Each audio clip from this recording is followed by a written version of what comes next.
seen happens too often every day. Death by overdose on heroin. In the past few years, the number of deaths due to overdose on heroin has risen dramatically in Ohio. The problem is widespread and it has an impact on all of us. It cuts across all economic levels and makes its way into all types of neighborhoods, whether it be inner city or upper-class suburb.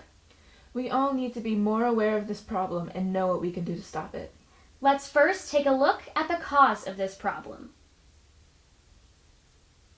I think one of the reasons that we're seeing an increase in heroin has to do with the situation of what began in the past as an effort by law enforcement to combat the prescription drug abuse. And as we clamp down more on that and work to eliminate that, I think heroin has kind of taken the place of that situation that we had in the past.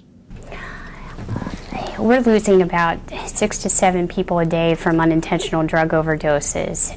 When you look at the statistics for heroin, it's about 3 to 4 people a day. And those statistics that I'm referencing are a couple years old. So we know that we still have a problem. We know that fentanyl and now carfentanil, which is, is something that they use on large animals at the zoo as a tranquilizer, is a problem in our neighborhoods and with our kids and with our parents. There are no boundaries on this drug. Well, I think one of the reasons that heroin, the availability of it has increased is because there's a lot of incentive from every drug dealer to keep their clientele hooked on a very addictive, a substance that will keep their people they're dealing to coming back over and over again. Whereas somebody may use a marijuana dealer once in a while, they'll be back to that heroin dealer every chance they get because the heroin's so addictive. Yeah, there is an increase in rural areas due to pricing. Maybe a berry of heroin in Columbus would cost you about $8. Here, farther away from the city and the travel, dealers are getting about $20 for those same berries. So it didn't take long for the big city dealers to understand that they've got a group of clientele, in a rural area like Mount Vernon, they can come here and make a lot more profit. In some of the suburbs, it's a little bit easier perhaps to fly under the radar. They hope to perhaps catch law enforcement a little off guard in some of the rural areas. They're kind of playing it with carrying smaller amounts of the drug. They don't carry any weapons. They try to fly under the radar and just stay hidden as long as possible. So I think that's why they're kind of spreading out into that territory. Heroin is definitely increasing among teens because it is so cheap and it is so easy to get, and it is a very fast high, and they're addicted almost immediately. Opium contains the active ingredient morphine, which was identified in the 1840s and purified. So morphine is more potent than opium because it contains the pure active ingredient. The hypodermic needle was invented by an Englishman in the 1850s and was used almost exclusively for morphine injections. Morphine is much more effective if injected than if it's taken orally. This is a molecular model of the morphine molecule. Each of the beads that you see is one atom. The black beads represent carbon atoms, and the white ones represent hydrogen atoms. Most of the atoms are carbon and hydrogen. The 3 red atoms are oxygen, and this lone blue one at the top is nitrogen. Heroin is a more potent drug than morphine because it can get into the brain more readily. However, once it's inside the brain, something has to happen to it before it can exert its effect. Inside our brain, we have an enzyme that's able to remove these extra pieces, replace them with hydrogen, and that has converted the heroin molecule back into morphine again. That's important because the molecule needs to fit into a receptor and if my hand is the receptor, it goes in this way.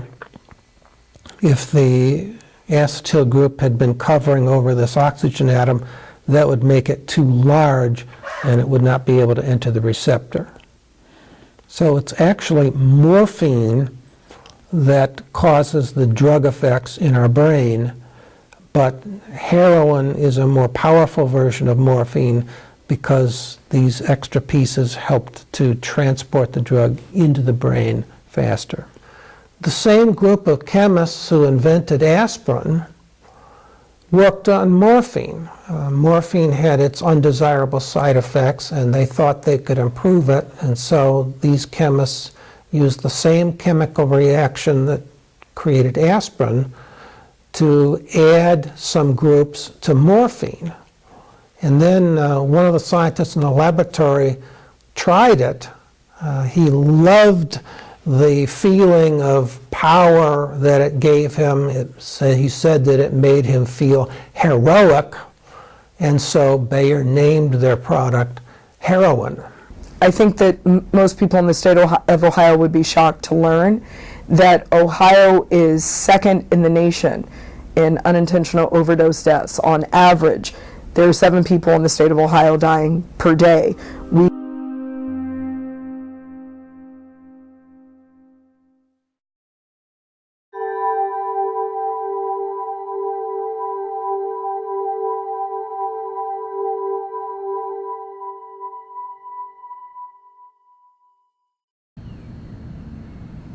Heroin does more than create problems for the user. It also has a negative impact on their families.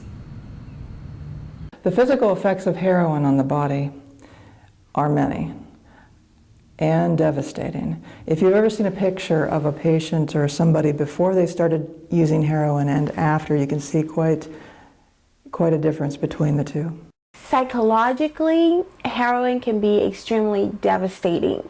The drug itself, when a person does not have the drug in their system, they can experience drug-induced depression to clinical severity, to the point where they might become very suicidal, very despondent, really wanting to isolate themselves, having a lot of low self-esteem. Heroin totally destroys families.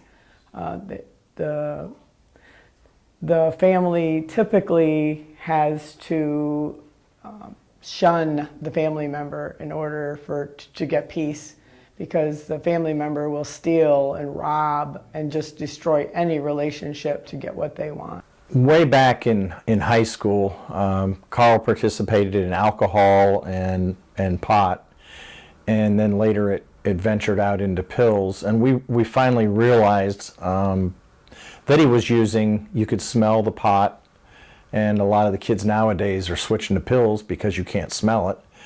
But Carl just progressed. He was competitive, and the guys he ran with, very good kids, but they were making poor peer decisions, and it just kept escalating. It was kind of like, I'll do it if you do it, I can do it, you know, that type of thing. And it escalated and eventually led to heroin. Holly Noel started using with prescription meds. A friend of hers got into it, and she was curious about it and decided to try it as well. That only lasted just a couple of weeks, and I knew something was going on, and sat her down and asked her, you know, what are you doing? What's going on? I can tell something's happening. And she told us the truth. And we were very ignorant of the whole thing, dealing with addiction and how it affected a person. I think I figured out Jake was up to something. There was change in behavior. I think that as he progressed in his use, there was a sense of defensiveness that would come up quickly. If I asked questions, the immediate defense would come up. And there were a couple occasions where I did catch him with actual stuff on him, and which prompted me to drug test, which I thought I was doing the right thing, but little did I know he was actually wearing this contraption around his waist where he was getting urine from a buddy who didn't use drugs, and so his tests were always coming up negative. Carl was living at home, and his bedroom was upstairs above our family room, and he overdosed about 4:30 on a Friday afternoon and fell off his bed, so we heard a thud. We ran upstairs and realized what had happened. I couldn't get a pulse, and he didn't appear to be breathing, so I immediately started CPR on him while my wife called 911, and we could hear the sirens coming in the background, and I'm working on Carl, but I'm not getting anywhere. For over a year, her and her fiance both had gotten clean, and were doing good, and something really bad had happened at work, and she felt like, to be able to face her boss that next day, that she needed to use to be able to go into work.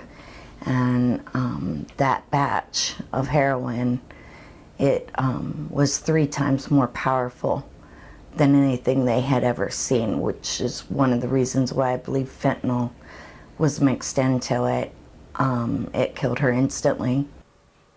Following Carl's overdose, he was life-flighted to Riverside Hospital, where he was in a coma for 2 days, and then we lost him. While at the hospital, Ellen and I talked about, we've got to do something to help prevent this from happening to other families. And I developed a speaking program, and it has developed over the years, and for the past 7 years I've spoken to over 17,000 young people. I feel incredibly lucky that Jake sought out rehab before an attempted suicide was successful. I feel very, very lucky. It breaks my heart when I meet a parent who has lost a child to addiction. So it took a long time, a very long time, and I still am not always okay. I'm not the person I used to be. I never will be. That was a part of the whole situation that I didn't expect, and I struggled with the most, because the day that I buried Holly, I buried myself, or the person that I was. And so it's been difficult finding me again. Since Carl passed, I put together this PowerPoint presentation, and I talk a lot about peer pressures, positive peer pressures, and it's very casual and fun with the young people, and they don't realize that Carl had passed until we get way into it. And I talk about Carl being raised in a small town, just your average child, involved in Little League and sports, and honor student in the National Honor Society, very popular with his classmates, funny, one of the funniest guys you'd ever want to know. And then it builds up. We talk about holidays and holiday gatherings with a large family, and just I casually tell the young people that, you know, Carl won't be at this Easter dinner or whatever the holiday is of the time, that he won't be able to make it because, and this is where I hit them with what happened to Carl. And the tone of the presentation changes right there at that turning point. And I talk to the young people about how the decisions they make affect for generations. And this is our granddaughter Carly, who was named after Carl. And we'll never know how cool Carl was. I created a Facebook group, and the original intent was just a place for all of Holly's friends and family to get together and remember her. And together we came up with the name Holly's Song of Hope. It wasn't me, that was everyone that was in the group. We would post stuff about her, stuff about heroin, started learning things. I started posting questions, and in 6 months' time, we were very close to 1,000 people. So it's been multifaceted probably, but I think the biggest thing has just been making sure Jake knows he's loved and supported, and I don't even like to entertain that word relapse. I just won't go there.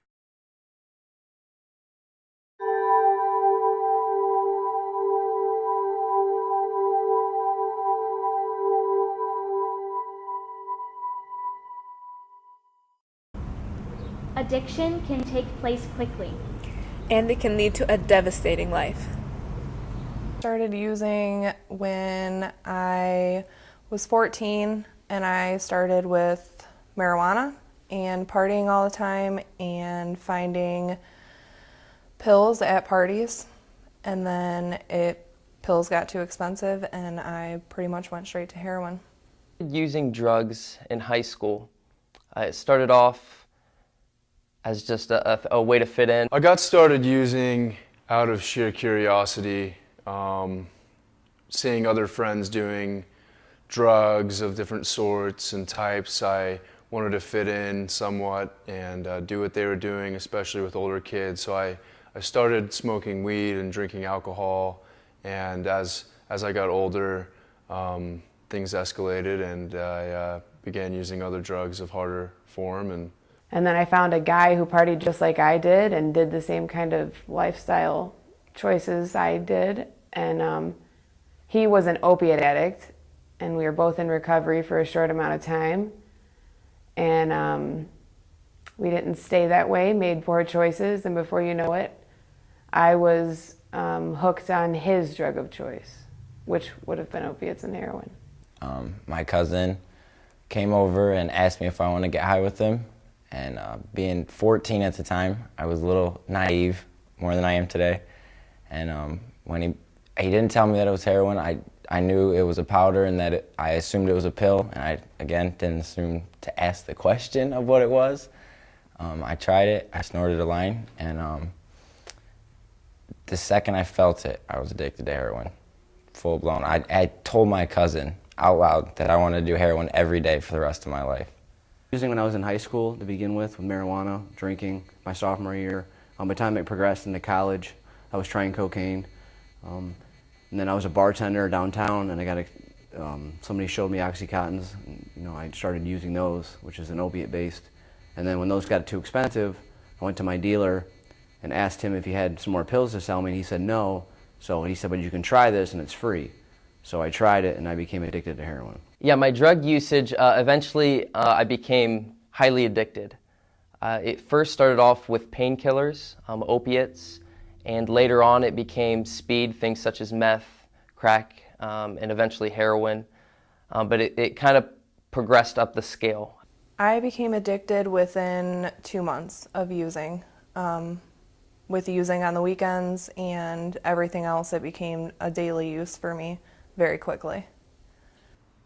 I got addicted over the course of a little bit. It didn't take me very long to get addicted to drugs. I started off addicted to drugs like weed and alcohol. I wouldn't say it was more of a daily use, but it was more of the way I used when I did. And as I progressed, I was pretty much addicted to anything I could put into my body. It took me probably 2 weeks to become physically addicted to heroin. A lot of changes happened to me just with my whole person. My brain began to think differently. I became more debased in my thinking and my intellect.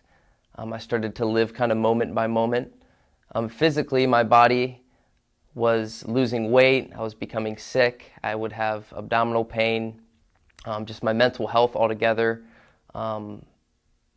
started to really deteriorate. I started seeing things that weren't real. Emotionally, I pretty much lost the ability to feel and to have emotions.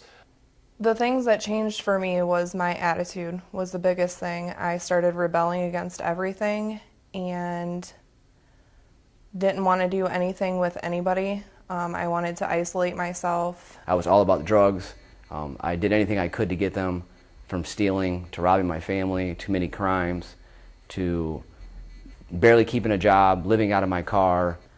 The withdrawals were terrible for me. It was like the flu times 100.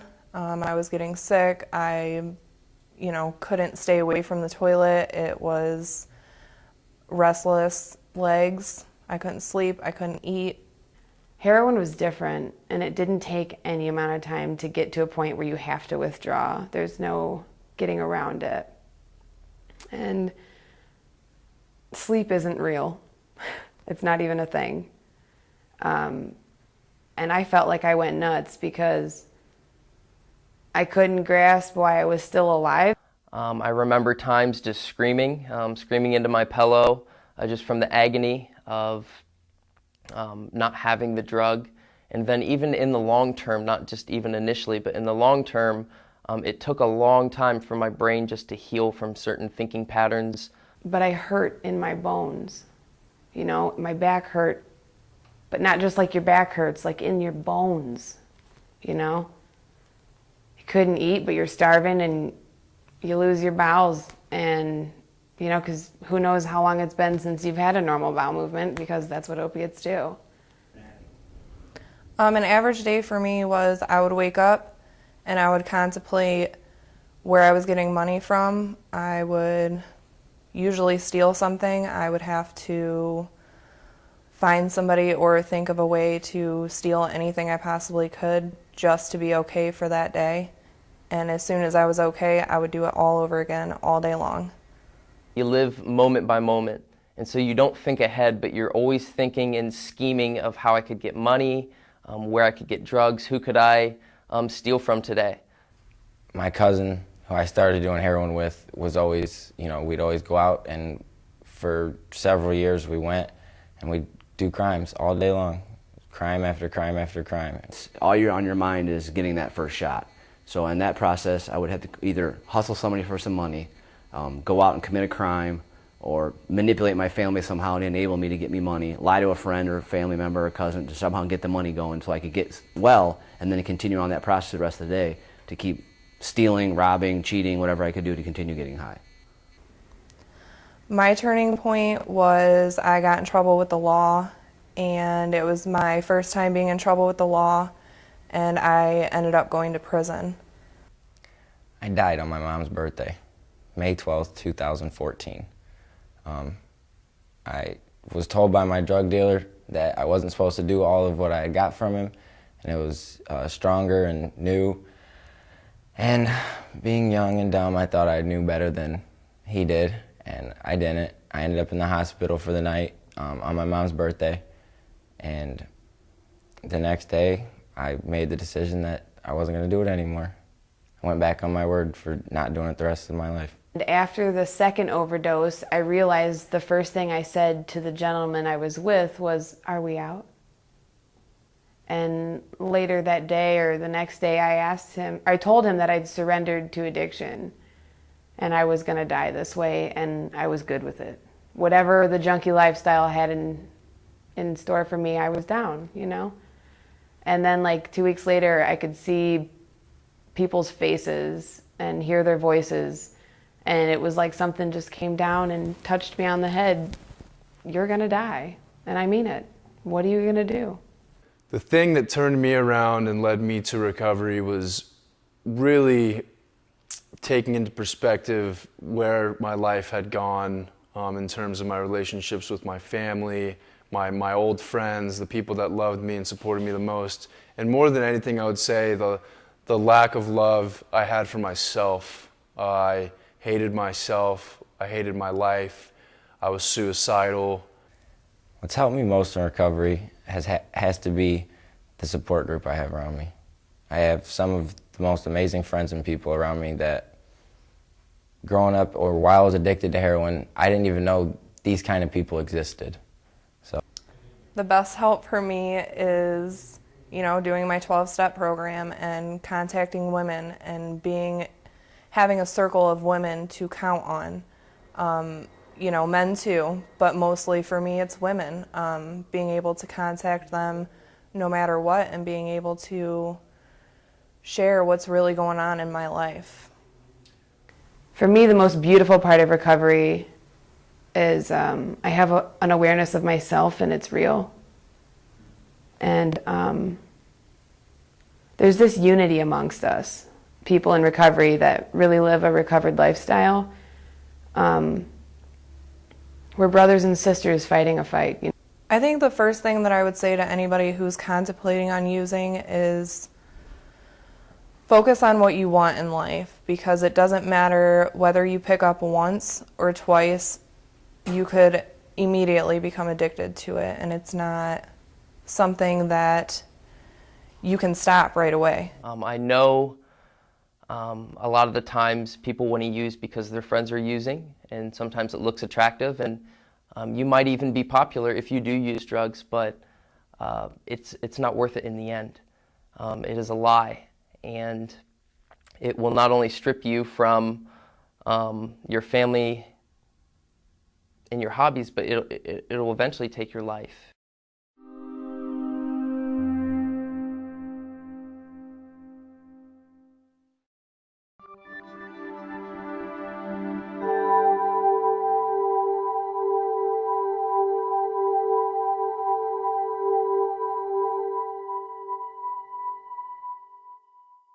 We are taking this problem seriously in Ohio and are doing something about it. We are fighting this problem on a number of fronts with a determination to make a difference.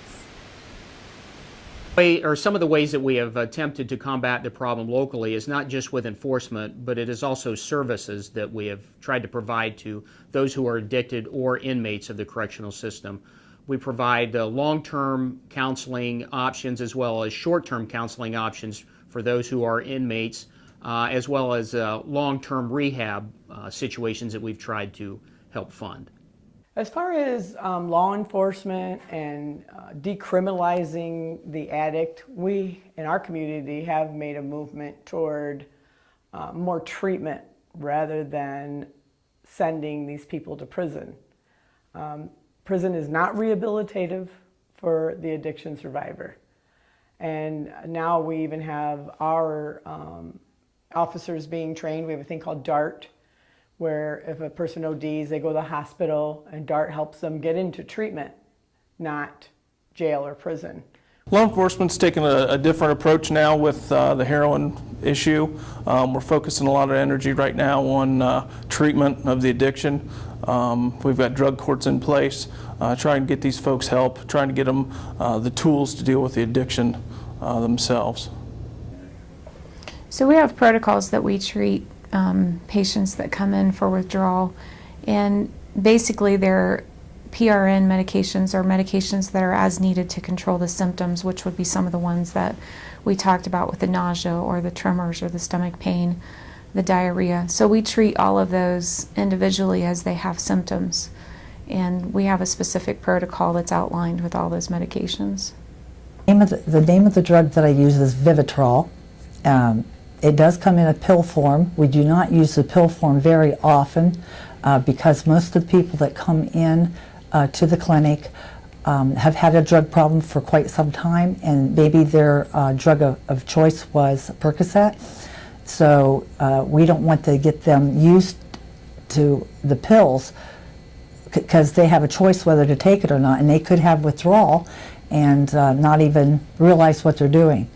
Whereas when they get the Vivitrol, the injectable form, it stays in the system for about 28 days, and then they would return to the clinic every 28 days.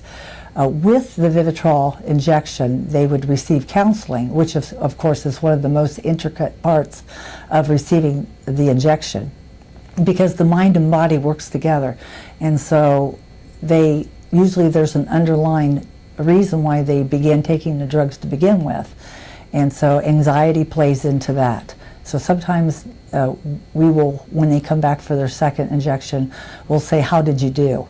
You know, did you have any withdrawal? Do you feel like using? That's my big question to them. Do you feel like you have the need to use? And 99.9 of them say no. It made me forget the very thing I thought I wanted. And however, I am still anxious, so I treat the anxiety with a non-narcotic medication to help them with their counseling and use of the medication. The Vivitrol injection does not. There is not. It's a non-narcotic. There is not any withdrawal from that injection, so they could be on it 4 months, 5 months, 6 months. The recommended dosage is 1 year because they want to make sure that the patient's body and mind are in the same place, and that they're safe.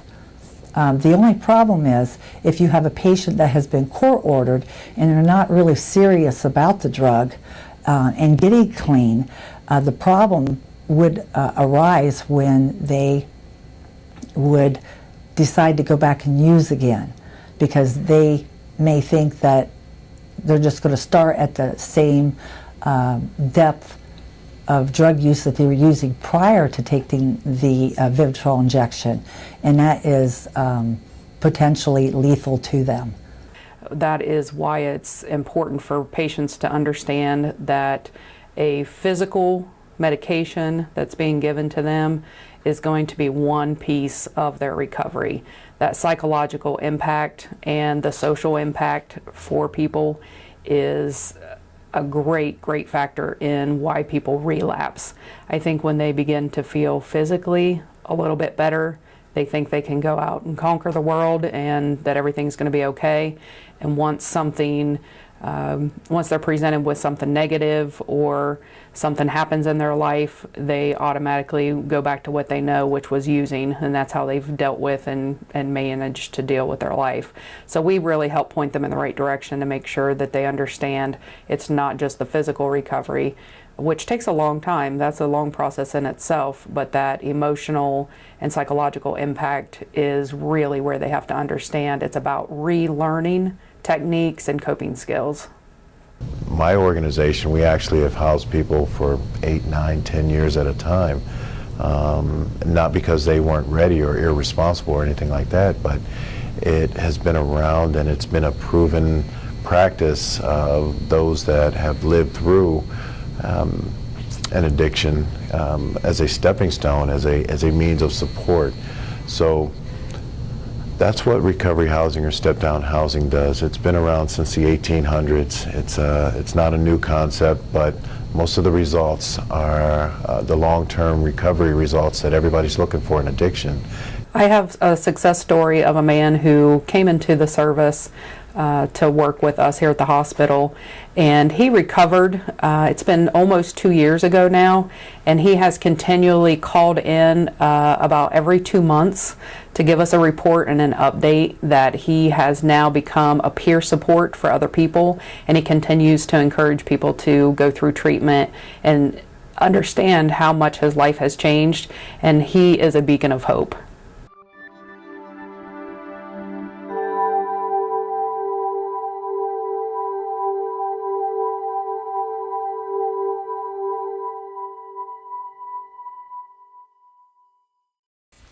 Heroin use, as well as other illegal drugs, is a serious problem in our state. We can all do something about it. Life is too precious to risk it on drug use that does more harm than good. Become a positive force in your school, in your neighborhood, and among your friends. When Governor Kasich took office, one of the first things he did was establish the Governor's Cabinet Opiate Action Team. And the purpose of that was to take leaders from state agencies, Job and Family Services, Department of Health, Medicaid, Department of Mental Health and Addiction Services, and say, clearly we have a problem.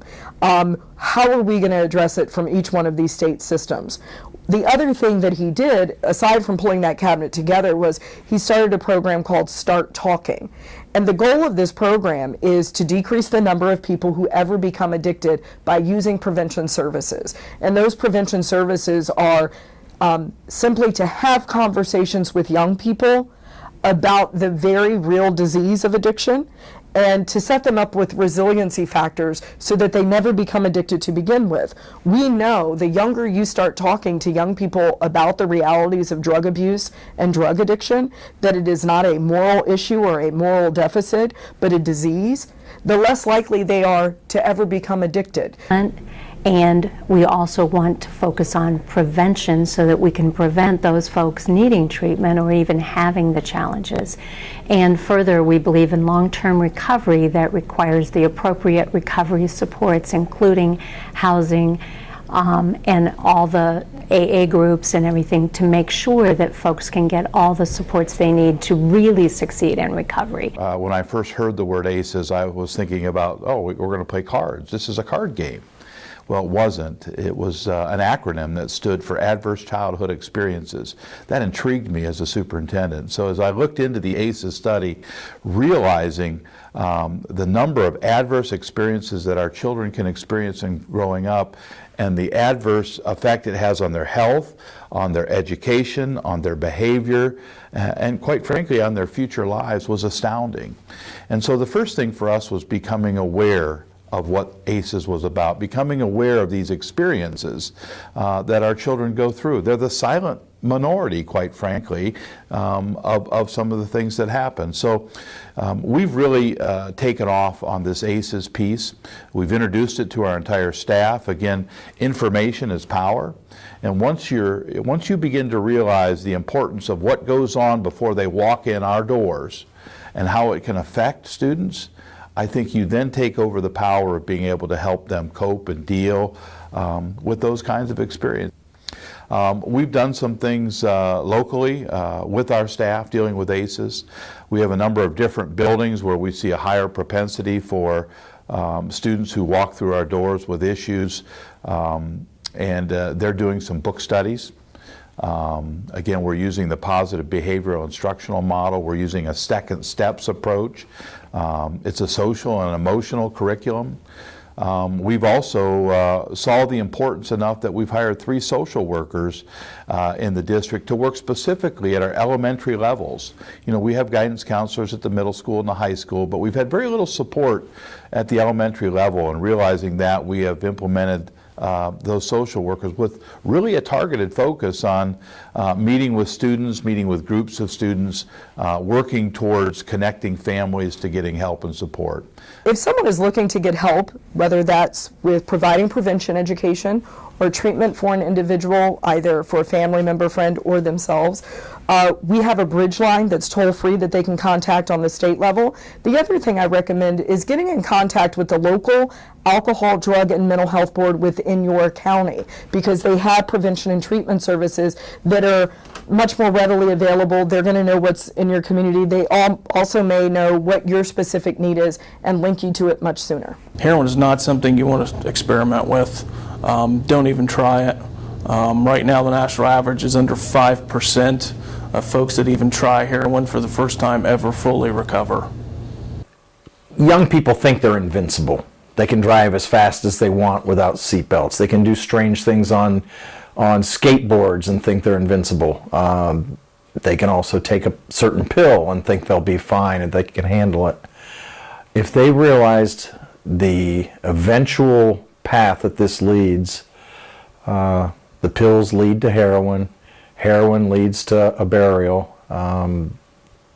I've told some young people that they may want to take their parents and go to the funeral home and pick out a casket ahead of time because that's where it leads. Our government is seeing it.